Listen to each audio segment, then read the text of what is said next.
Hey everybody, Chris Anderson here for another episode of Coach Chran's Corner with Cardhoarder. I'm here with Wesley Schaefer. How you doing, Wesley? I'm doing great. Awesome. So today we're going to be playing one of the new Legacy decks that has been popping up lately. I think it's pretty cool. It's been doing okay on Magic Online, and it had a good showing at both of the Eternal weekends, both in Europe and in over here in the States.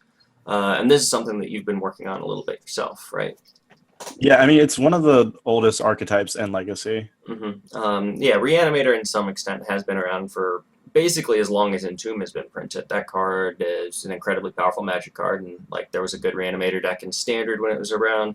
When it was an Extended, there was Reanimator decks, and oftentimes it was banned until it was unbanned in Legacy, and then as soon as it was unbanned, Reanimator was a Right. great Legacy deck. And we've overgone quite a few iterations of the deck. I remember at one point when Mystical Tutor was still in Legacy that it was Oh probably the boy, best deck that was in. fun. Yeah, it was probably the best deck in Legacy in those days.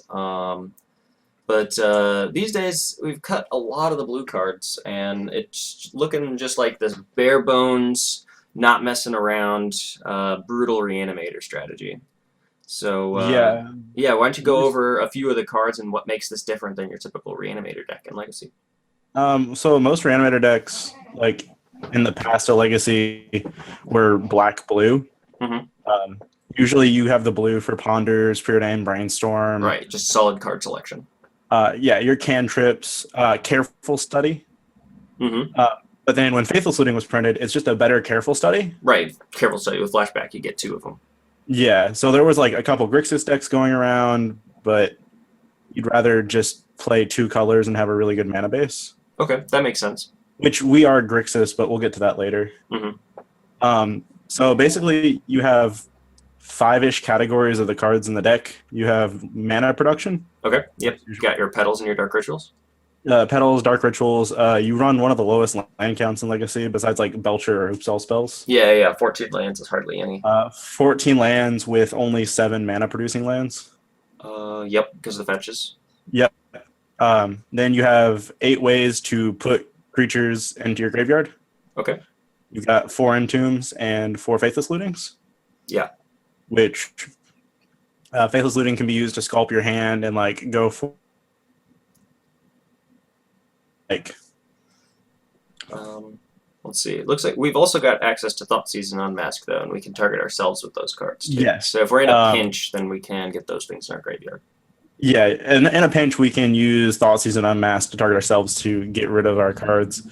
I have had many a Thoughtseize misdirected and the opponent targets themselves instead of letting me target myself. Okay, that's just gotta feel pretty bad. It feels terrible because the Thoughtseize was the only way I had to like put a creature in my graveyard. Sure. But then we have the 12 reanimation spells. We have 4 reanimates, 4 exhumes, and 4 animate deads. Hmm. Animate dead is coming back because Abrupt Decay is kind of like played less now. Okay. While Abrupt Decay was printed and like Abrupt Decay, Deathrite Shaman were printed at the same time, Reanimator just completely disappeared. Yeah, that makes a lot of sense.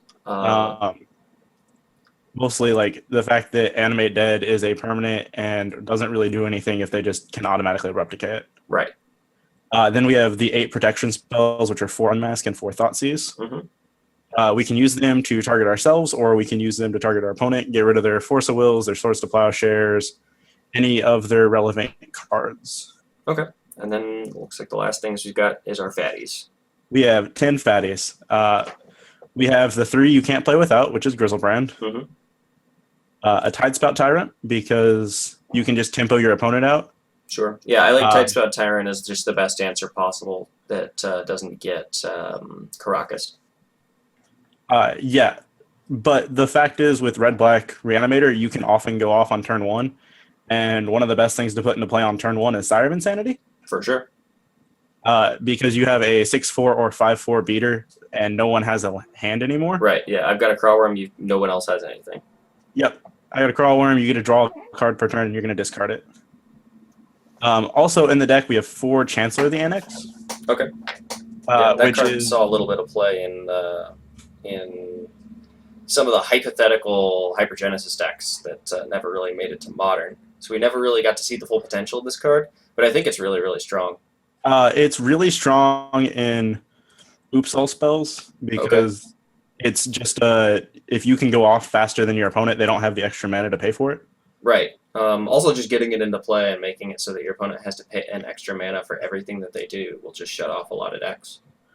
Yeah, also, the fact is that it's not legendary. We only have 3 legendary creatures on our main board. Yeah, that seems So really the nice.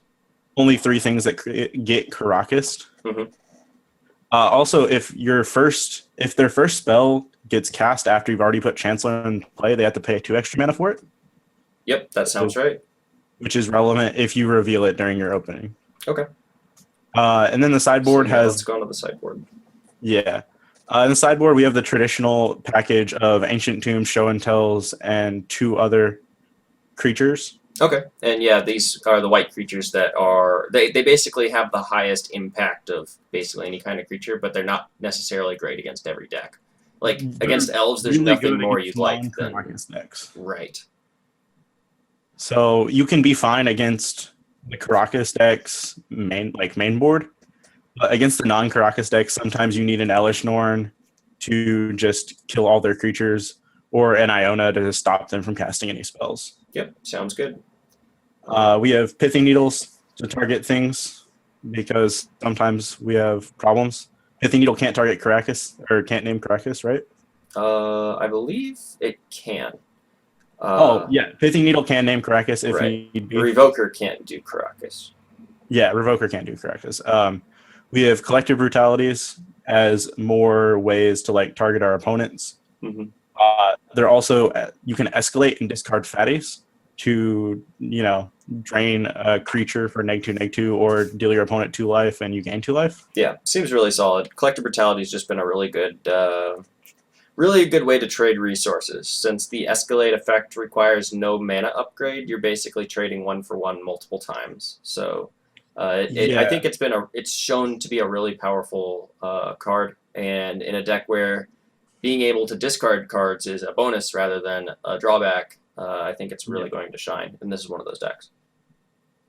Yes, and then we have Engineered Explosives to deal with token things and/or Rest in Peace, Grafdigger's Cage, Relic of Progenitus. Sure, graveyard hate cards.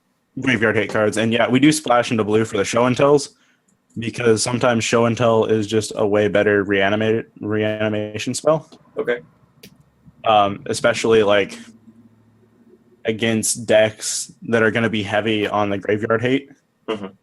So like any of the Rest in Peace decks, you're going to bring in Show and Tell because Show and Tell is just really, really good. It instead of being a like 3-step process where it's put card in graveyard, try to get card out, hopefully it resolves. It's just let's cast this one spell and hopefully it resolves. Yeah. It's Show and Tell's always been a really good plan B for Reanimate deck since we're already playing all these giant creatures in order to just get our things into play without relying on using our graveyard if they decide to attack our graveyard. So yeah, and we can still cast Show and Tell on turn 1 with the help of Lotus Petal Dark Rituals, Underground Seas, sure, and the Ancient Tombs. Mm-hmm. Or just cast it with a discard spell on turn 1 and play it on turn 2. It's pretty easy to do that.